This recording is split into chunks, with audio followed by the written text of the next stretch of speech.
அவர் ஒரு நாள் வீட்டு திண்ணையில் உட்காந்துருந்தாராம்.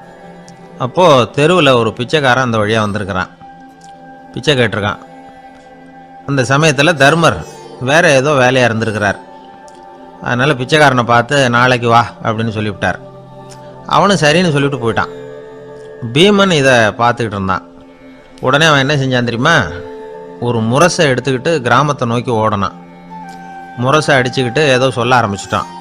தர்மருக்கும் இது தெரிய வந்தது. அவருக்கு ஒன்றும் புரியல. என்னாச்சு உனக்குன்னு கேட்டார்.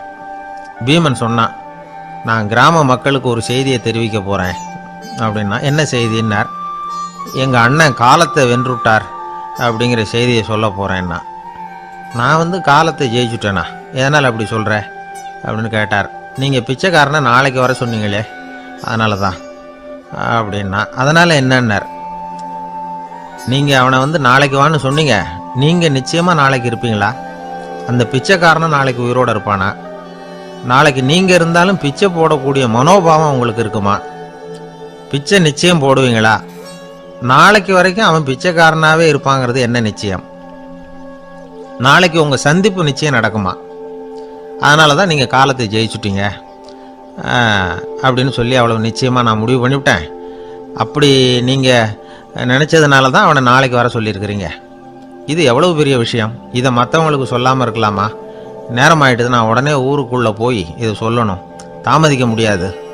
ஏன்னா இந்த நேரம் கடந்துட்டுதுன்னா அடுத்த நாழிகை எனக்கு கிடைக்குங்கிறது நிச்சயம் இல்லை அப்படின்னு பீமன் சொல்லி முடிச்சுட்டு புறப்படுறதுக்கு தயாரானான். தர்மர் அவசரமாக குறுக்கிட்டார். தம்பி, கொஞ்சம் பொறு, நான் தவறு பண்ணிட்டேன். பரிபூர்ண சுதந்திரம் பெற்ற மனிதன் தான் அப்படி பேச முடியும், அப்படி வாக்குறுதி தர முடியும். அந்த பிச்சைக்காரனை இப்போவே கூப்பிடு, ஏதாவது உடனே கொடுத்து அனுப்பி வச்சு விட்றேன். நாளைக்கு என்ன நடக்குங்கிறது யாருக்கு தெரியும் அப்படின்னார். இந்த கதையிலேருந்து நாம் உணர்ந்து கொள்ள வேண்டிய உண்மை என்ன தெரியுமா? நிகழ்காலம் ஒன்று தான் நம்ம கையில் இருக்கிறது.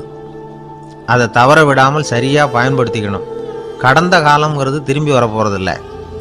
எதிர்காலங்கிறது இப்போ நம்மக்கிட்ட கிடையாது. அதனால் நிகழ்காலத்தை தான் நாம் பயன்படுத்திக்க முடியும்.